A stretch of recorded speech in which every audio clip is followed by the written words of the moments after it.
Salut à tous, aujourd'hui on se retrouve pour l'épisode numéro 90 de l'After Zap Image. On va débuter avec une déclaration de Sergio Ramos. Il nous parle de Cristiano Ronaldo, il nous dit: rien ne s'est passé, je crois que Cristiano et moi avons toujours eu une grande amitié. Parfois nous pouvons avoir des divergences sur certaines décisions. Ouais, il y a deux ou trois semaines, je crois que Cristiano Ronaldo avait fait une sortie, notamment sur la période actuelle du Real Madrid qui a un peu de difficultés. Il avait dit qu'il n'avait pas trop aimé, qu'il n'y ait pas eu d'arrivée, notamment lors du mercato estival, qu'il y avait eu des départs qui n'avaient pas été remplacés, comme par exemple Pepe ou Morata par exemple.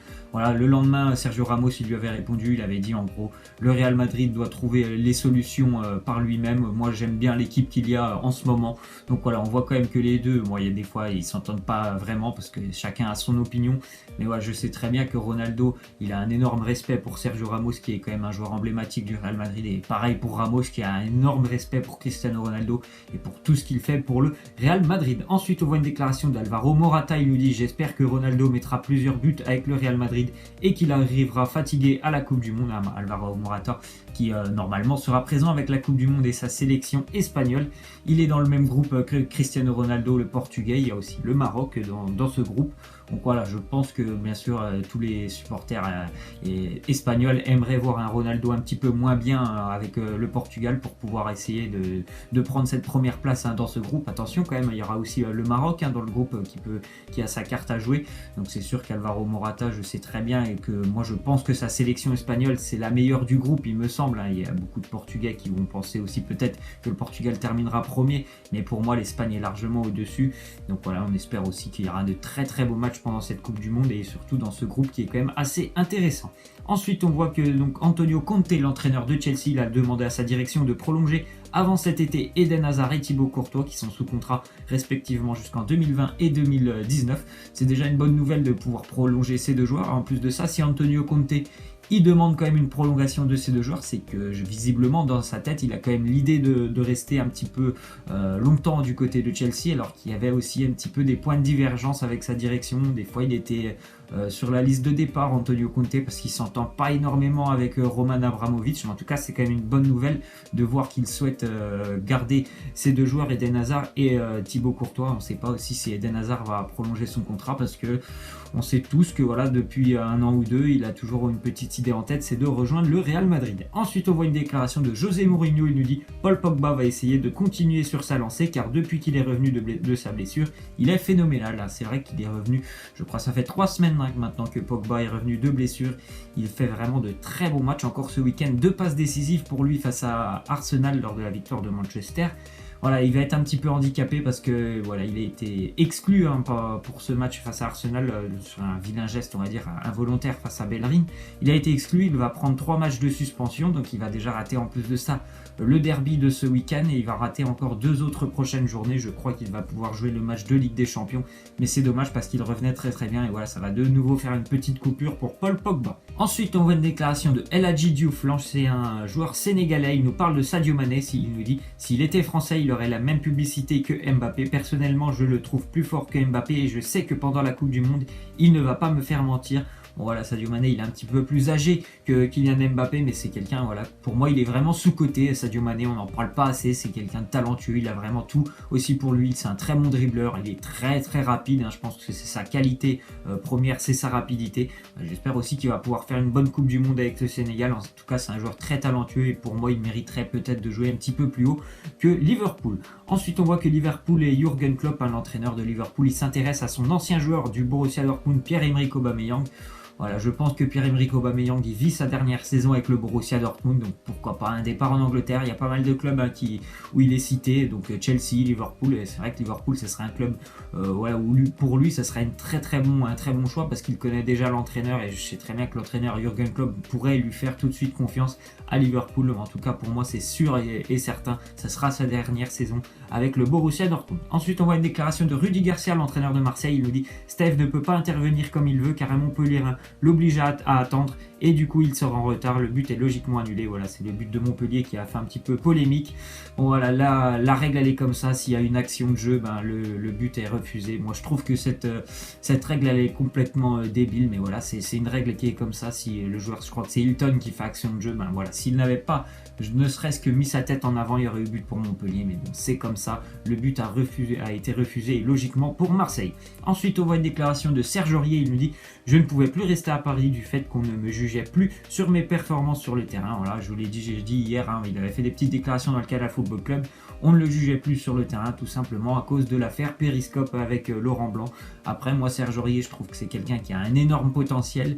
Mais des fois, je me souviens de matchs à Paris, je ne le trouvais pas non plus exceptionnel. Hein, Serge Aurier, il y en a beaucoup qui lui prédisaient un avenir de meilleur latéral au monde. Pour moi, il est quand même loin d'être un des meilleurs latérales au monde. Il a beaucoup de potentiel, ça j'en suis sûr.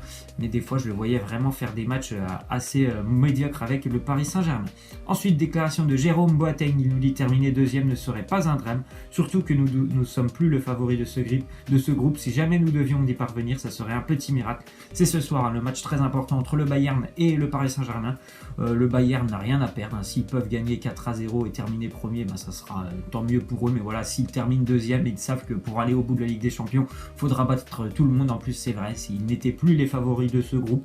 Donc on verra bien ce que ça va donner, hein, ce match ce soir entre le Bayern et le PSG. Ensuite, nouvelle déclaration de Boateng sur le PSG. Il nous dit au niveau de son potentiel, c'est actuellement ce qui se fait de mieux avec Manchester City.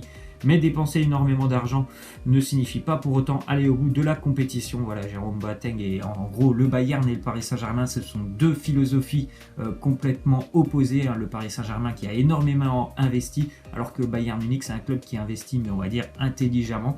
Et c'est jamais trop dépensé. Hein. Le Bayern Munich, je crois que leur plus gros transfert de l'histoire, c'est Corentin Tolisso. C'est pour dire voilà quelle est la vision des choses, hein, du club du Bayern Munich. Ils aiment bien recruter souvent des jeunes allemands, hein, qui passent par le Dortmund en général, Schalke, Hoffenheim ces dernières années. Donc c'est vraiment deux visions du football complètement opposées. On va voir, hein, on a vu au match aller que le PSG avait mis un 3-0. On va voir comment ça va se dérouler tout ça ce soir. Ensuite, on voit que Cavani il a fait une petite déclaration sur le record de Zlatan. Il nous dit le moment il va arriver, ce sera quelque chose de bon, de grand pour un joueur de foot. Cavani il a 3 buts du record de Zlatan Ibrahimovic. Ça va se faire dans les prochaines semaines, ce record. Ça sera lui le meilleur buteur de l'histoire du Paris Saint-Germain. Je trouve que c'est amplement mérité pour lui. C'est quelqu'un qui a beaucoup donné pour le PSG depuis qu'il est arrivé de Naples. Il rechigne jamais à l'effort pendant un match. Il se donne énormément, donc je suis très heureux pour lui quand il va devenir le meilleur buteur du Paris Saint-Germain. Ensuite, on voit que Cavani souhaite aider Neymar ce soir. Il souhaite aider Neymar parce que Neymar ce soir, il a une petite stat à jouer, une stat personnelle. S'il marque ce soir face au Bayern, Neymar deviendra le premier joueur de l'histoire à marquer lors des 6 premiers matchs d'une phase de poule de la Ligue des Champions. J'espère qu'il va pouvoir y arriver, hein, Neymar. Ça sera aussi une belle récompense de tout ce qu'il fait de très bien depuis qu'il est arrivé au Paris Saint-Germain. Bon, il a eu des matchs, voilà, il était peut-être un petit peu trop personnel, mais j'espère que ce soir, il va pouvoir marquer, aller chercher ce record qui pourrait, pourquoi pas, l'aider ou pencher un petit peu dans la balance lors du prochain Ballon d'Or. S'il arrive à faire une très bonne Ligue des Champions, c'est sûr qu'un record comme ça de 6 buts consécutifs lors des premières journées, ça pourrait l'aider.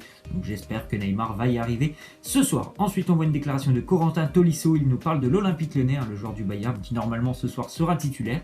Il nous dit 8 joueurs ont quitté l'OL cet été, dont 6 titulaires. Quand j'ai vu ça, je me suis dit ça va être compliqué pour Lyon. Ouais, on peut parler, hein, Lacazette, notamment Tolisso sont partis, je crois qu'il y a Christophe Jallet aussi.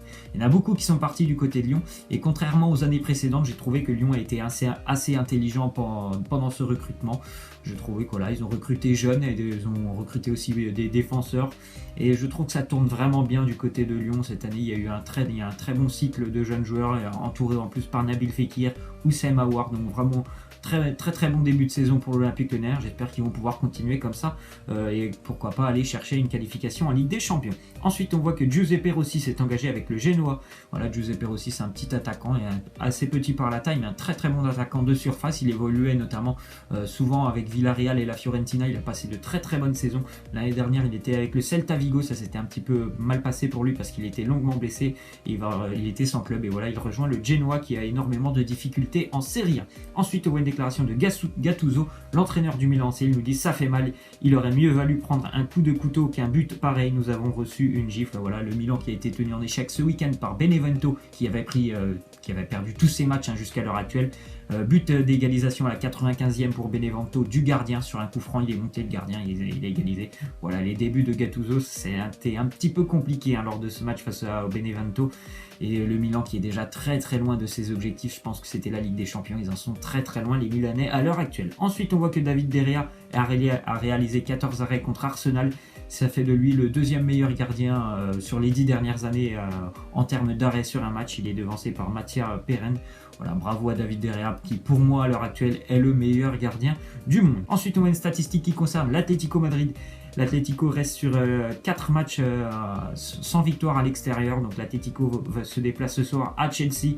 Voilà, il y a un mince espoir de qualification pour l'Atlético, mais ça va être très très compliqué.